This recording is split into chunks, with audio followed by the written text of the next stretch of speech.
në vazhdën e kësaj përgjigje, pritet ndonjë lëvizje tjetër nga ana e komunitetit ndërkombëtar, pyet Geraldina Kola.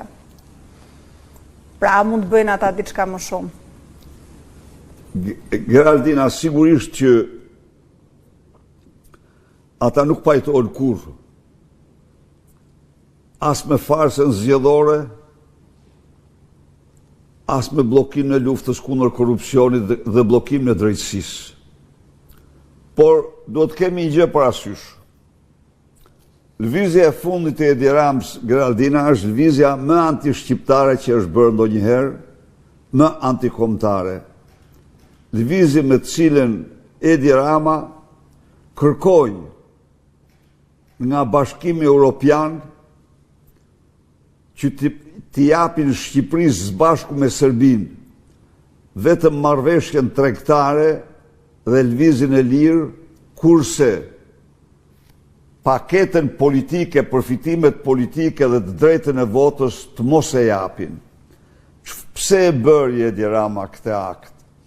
Edi Rama dhe Aleksandar Vučić, patroni dhe Argati, e bën këtë në kundërshtim me interesat flagrante të kombeve të tyre dhe vetëm për pushtetin e tyre. Por, nga tjetër, Edi Rama me këtë akt antikombëtar rrjedhtoi Shqipërinë krahas Beogradit, krahas aleatit kryesor të Moskës në rajon. Barazoi Shqipërinë me Beogradin, i cili nuk denon, i cili nuk respekton sankcionet e Bashkimit Evropian dhe të NATO-s ndaj Rusisë, i cili nuk pranon kurrë të njohë Kosovën, i cili përzihet në destabilizimin e Bosnjës, të Kosovës dhe të rajonit. Edi Rama e gjeti tani për ortak një akt i shëmtuar antikombëtar, por që ka treguar para shqiptarëve karakterin e vet. Dhe duhet të informoj shqiptarë se ky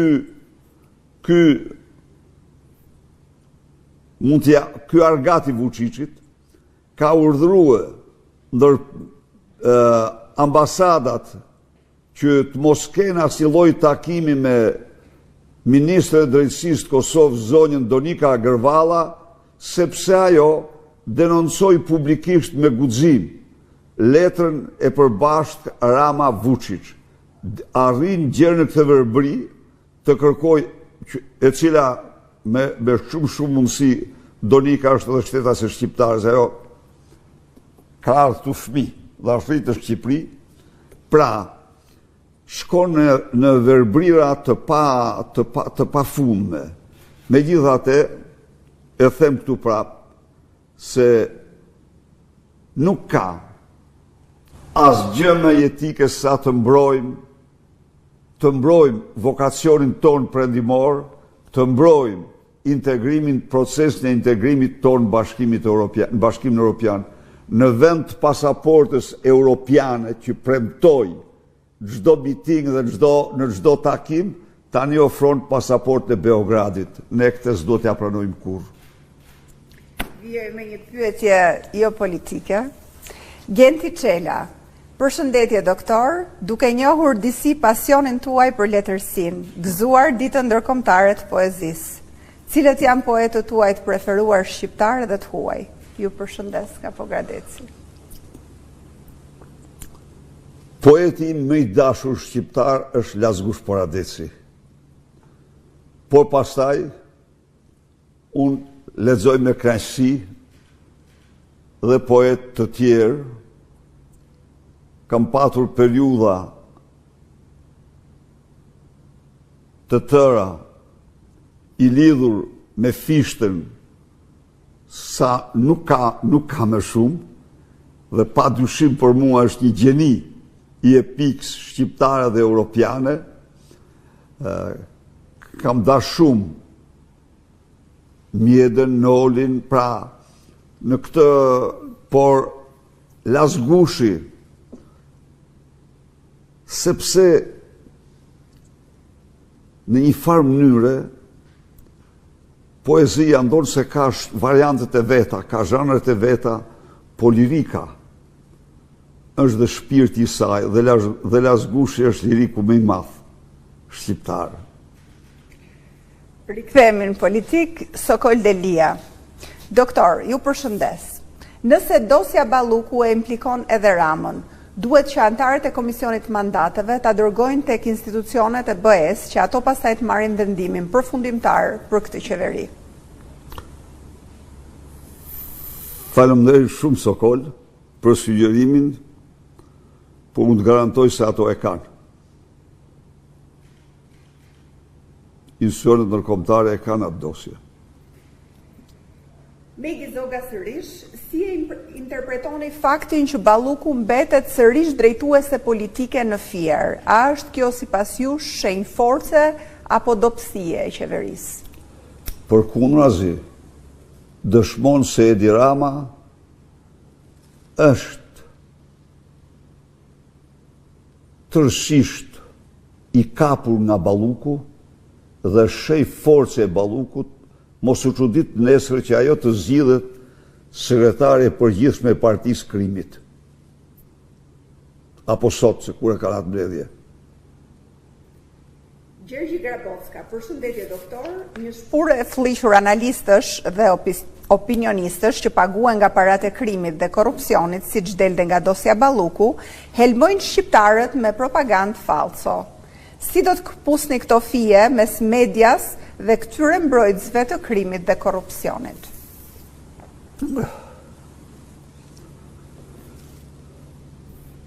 Censura, manipulimi dhe mashtrimi janë shtyllë kryesore e narkodiktaturës sotme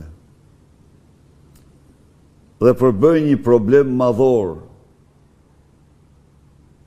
Për kohën që ne jemi në opozit,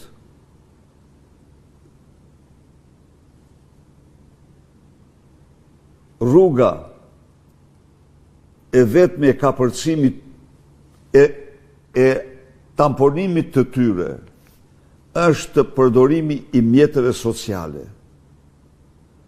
Se cili nga ne i dashur duhet të denoncoj, të shkruaj, të komentoj, pa u lodhur, sepse kjo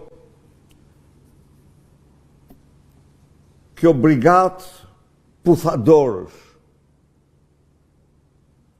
që nga mëngjesi gjë në darkë përpiqen në mënyrat nga më të ndryshme të mbrojnë Edi Ramën,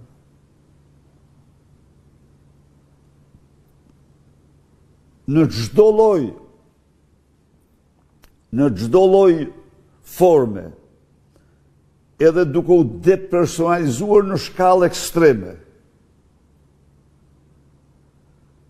përbëjnë vërtet një faktor tepër të dëmshëm të kësaj diktature. Ndaj dhe është e rëndësishme shumë ne e menshejmë, t'i emrojmë dhe t'i turprojmë me të gjithë fuqinë tonë në mediat sociale, sepse këta janë çdo porosi e marrin nga zyrat e Edi Ramës. Të gjitha tezat, këta i marrin nga zyrat e Edi Ramës. Këta nuk flasin, edhe sot që bota flet në unison për Shqipërinë, për farsën elektorale në Shqipëri, këta vazhdojnë flasin për zgjedhje, këta vazhdojnë të thonë se opozita e ka fajin, vazhdojnë të thonë, vazhdojnë pra të trillojnë çdo lloj argumenti vetëm e vetëm për të mbrojtur Edi Ramën, sepse mbrojnë pagatorin e tyre, mbrojnë interesat e tyre. Agustin Molla, doktor, çfarë do të bëhet me reformën territoriale? A do t'jeni pro kufive që Mirdita të shkojë në kufit e vitit 1946, aty ku ka qenë? Tani, ky është premtim jo për këtë reformë, se këtë ne nuk kemi vota dhe nuk mund ta premtojmë, por që Mirdita duhet të shkojë në kufit e vet, aty ku është e mundur, jam plotësisht dakord. Fatmir Topi. Doktor, në vitin 2005 erdhet në pushtet si pasojë e disa lëvizjeve për hapjen e partisë. Ndërkohë, ka kohë që nuk shohim asnjë ndryshim. Kjo sjell apati në elektorat. A do të ndodhin këto ndryshime në maj kur të zgjidhen strukturat e reja? Faleminderit. Pa diskutim që do ndodhin, por të jeni sigur se ndryshime ka. Tjetër problem se sot, vetëm një gjë, Fatmir, 2005 me 2026 ndryshojnë si nata me ditën. Pse ndryshojnë? Ndryshojnë sepse në 2005 kryeministri ishte një njeri që kishte vendosur të pranoj verdiktin e qytetarëve. Dhe e pranoj, e faktoj, ne mund t'i... Unë ju e dini që i kemi vendosur 100 etiketa Fatos Nanos, tani i ndjerë, është në ku është.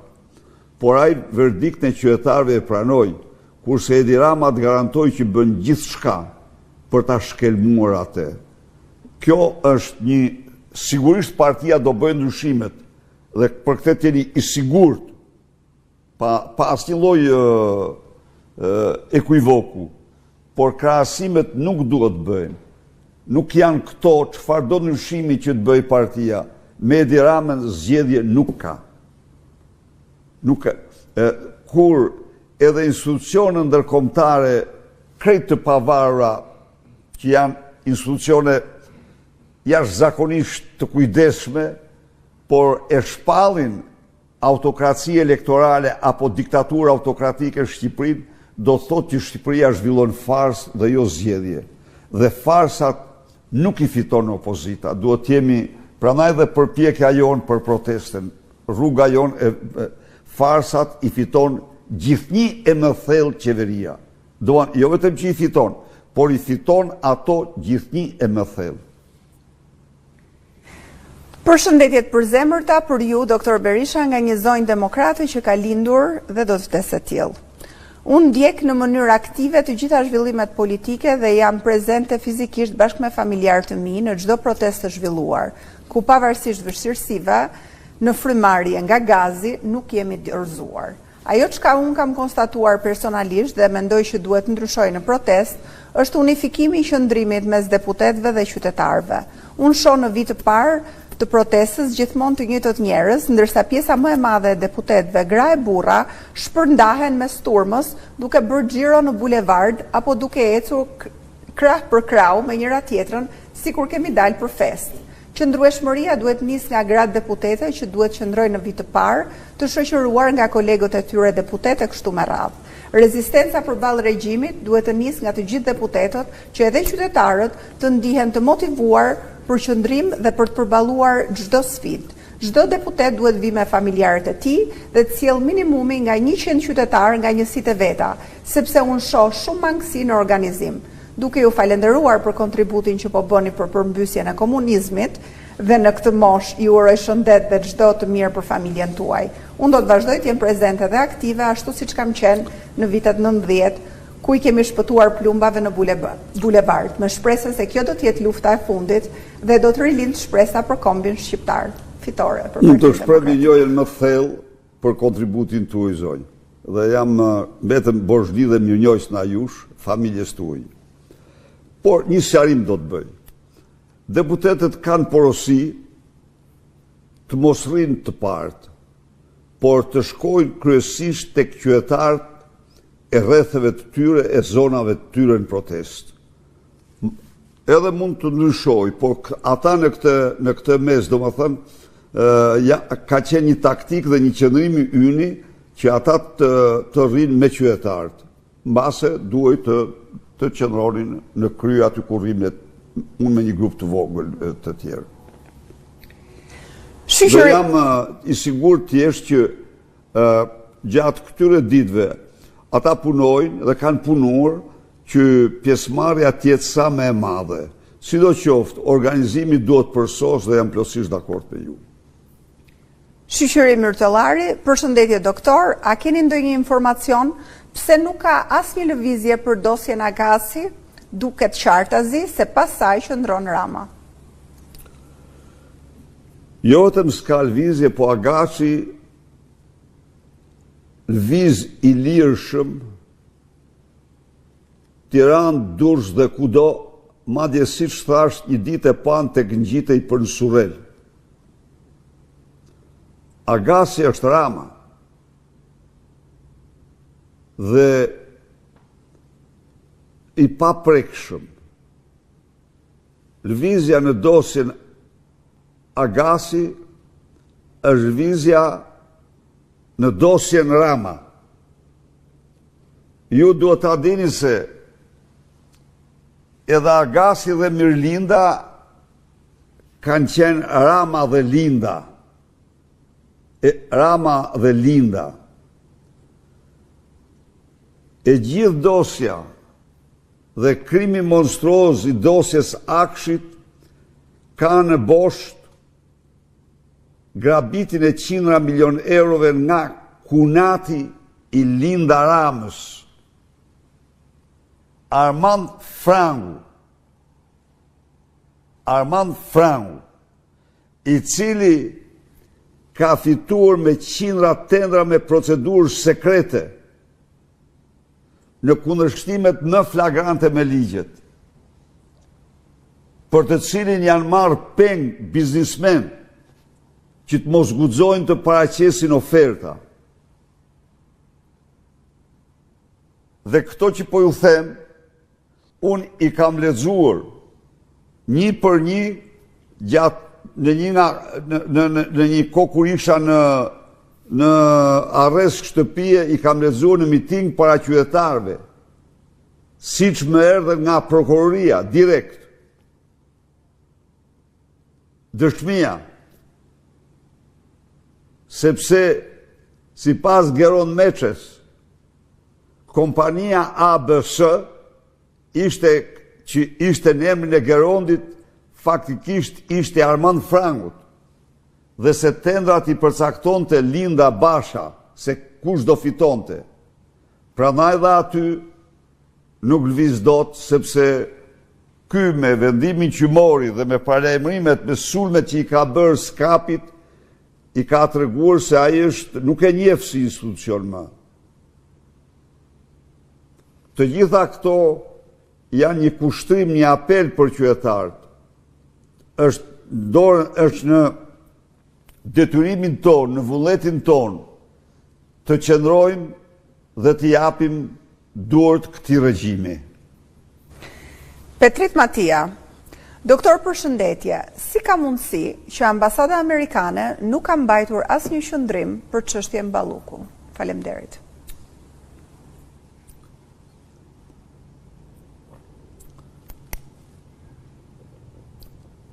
E vështirë të shpjegohet. Nuk kam ndonjë shpjegim të saktë, sepse e vërteta është që në mënyrë të përsëritur, ambasada ka shprehur mbështetjen e saj për funksionimin e institucionit drejtësisë dhe SPAK-ut dhe institucioneve të drejtësisë. Por cila është arsyeja që nuk bëri deklarat, nuk mund ta them, nuk e di. Pse mos harro dhe një gjë që ka dhe një moto e cila është America First. Dhe realisht America First përbën një lloj vetë kufizimi dhe përqendrim kryesisht tek gjërat, tek problemet e veta. Por nuk e di cila është arsyeja, nuk mund të them, mund t'ja bëni vetë ambasadës këtë pyetje dhe ajo me siguri do të përgjigjet. Adi Fiku, Zoti Berisha, Edi Rama ka deklaruar sot në Asamblen e Partisë Socialiste se do ta uli maksizën 20% kur çmimi i naftës të kalojë 2200 lekë. Kjo është një tallje e hapur me njerëzit. Absolute. Kjo është cinizëm i ulët. Do të thotë që çmimi do shkojë 2200 dhe kjo do të thotë që ky është lubia që po përfiton më shumë nga çmimi i naftës, se kur çmimi i naftës shkon 2200, përfitimi i tij nga ky çmim rritet me 40% dhe këtu tani zotohet se do të nxjerrë sy dhe do të ve vetullat. Është turpshme, është cinike. Kjo është i motiv për çdo qytetar të dalë të nxjerrin makinat, të bllokojmë rrugët. Të mos lëm një hajdut, një krye hajdut të sillet në këtë mënyrë. Ju e dini që a e keni marrë vesh, më fani zotri, ka një gjë shumë të rëndësishme. Për herë të parë në Shqipëri, këtë vit, për herë të parë në histori e pluralizmit sigurisht, që ekonomia nuk është kontribuesi kryesor në GDP në vendit, në prodhimin bruto të vendit. Jo. Janë taksat dhe rrogtarët e shtetit. Çfarë do thot kjo? Kjo do thot se janë rritë aq shumë taksat sa që të ardhurat vinë prej tyre, janë rritë dhe të ardhurat prej tyre tjerë me radhë. Është një rreth vicioz shumë negativ për ekonominë, që e frenon ekonominë, dhe tani të premtosh ti shqiptarëve se kur të arrijnë 2200 nafta, atëherë do t'ulë aksisën, është tallje cinike. Dhe do thotë dhe një herë, që ti nxjerrë syrt dhe ti çosh vetullat. Prandaj, qytetarë shqiptar të dalim, të argëzojmë, e kemi në dorë, të heqim qafe njerit të papërgjegjshëm. A e morë të vesh, sot? A e morë të vesh? Ka marrë përsipër të paguaj borxhin e Air Albania, të paguaj 35 milion euro Air Albania, sepse i ka shpenzuar me 120 ultimet, 150 ultimet turistike tjere me radhë. Dhe tani detyrohen takspaguesit të paguajnë 35 milion euro kompanisë private që ka falimentuar.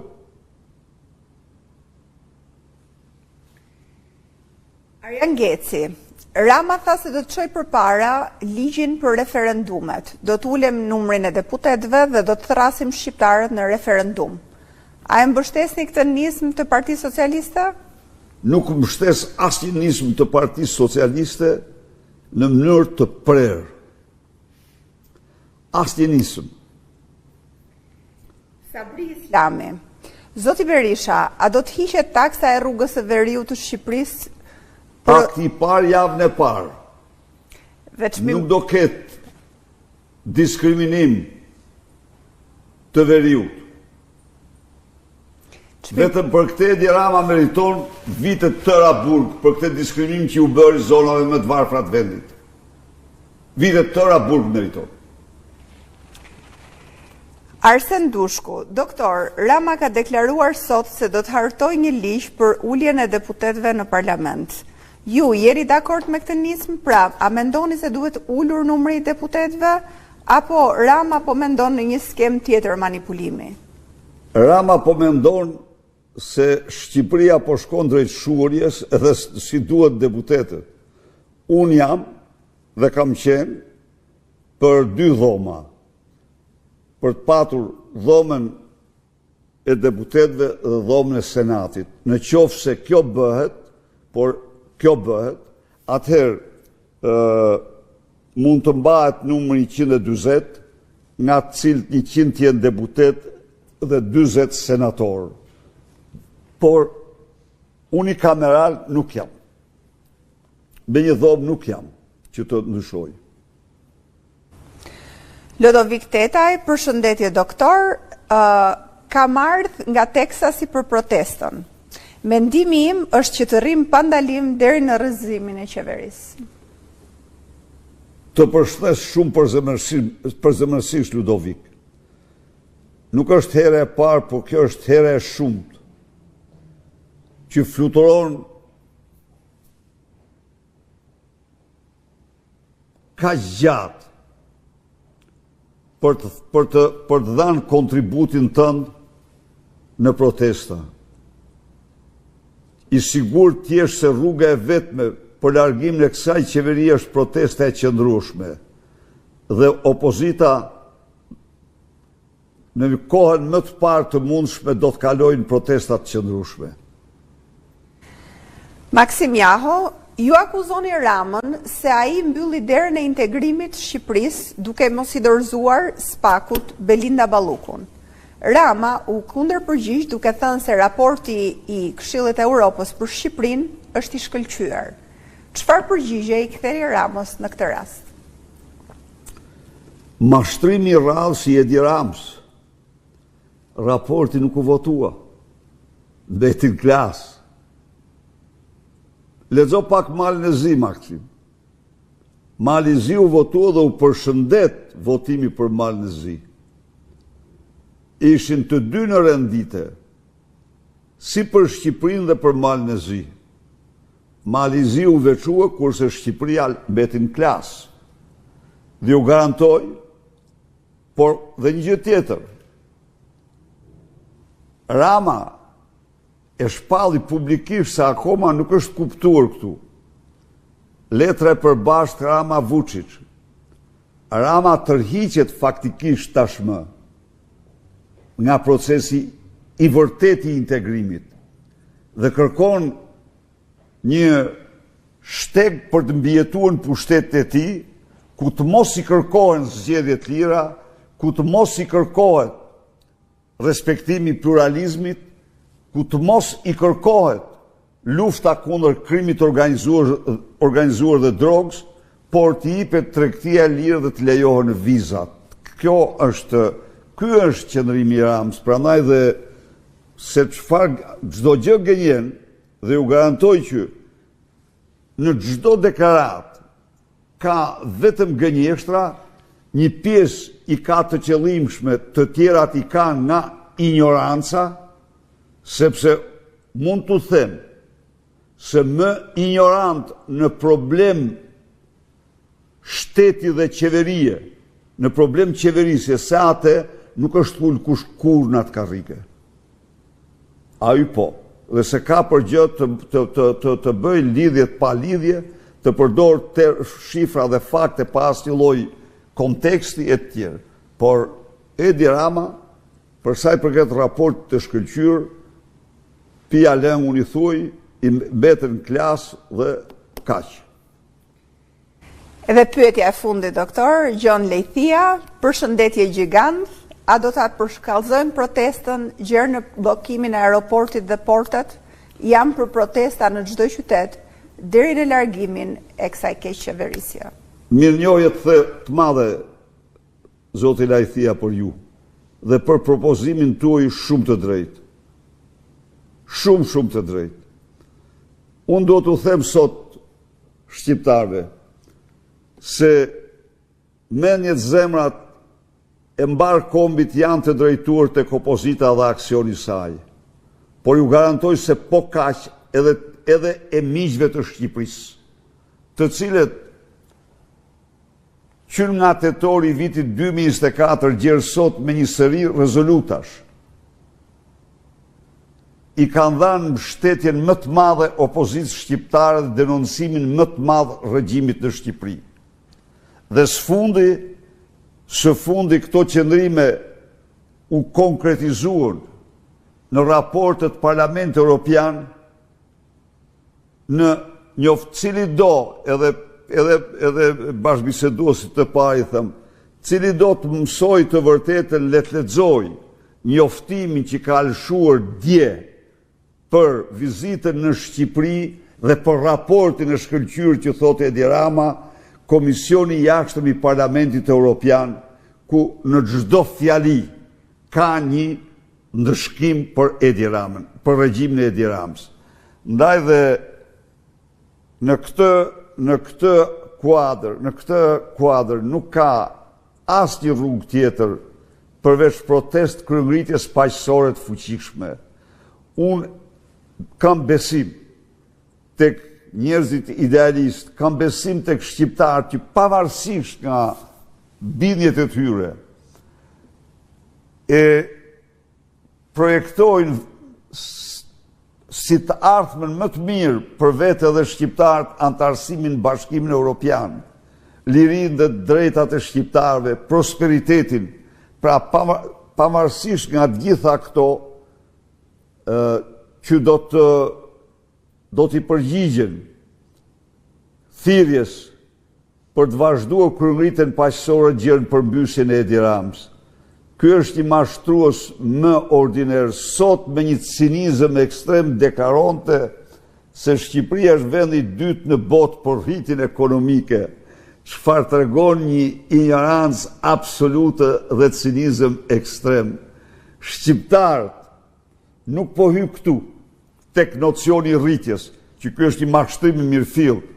Ka vende që kanë rritje ekonomike sot 2-3 herë më të madhe se Shqipëria, por po të marrim rritjen vetë, kjo rritje për oligarkët, është rritje për qeveritarët hajdut, dhe nuk është rritje për qytetarët, mbasi rritja e çmimeve sot te i kalon me 40% rritjen e rrogave të pensioneve. Ndaj dhe qytetarët vazhdojnë të mbeten në të varfrit, në të vjedhurit në Europë. Rruga e vetme është kryengritja paqësore. Ftoj nesër dhe njëherë të gjithë qytetarët të bashkohemi për që zëri ynë të ushtojë në Shqipëri dhe në Europë dhe në botë. Faleminderit.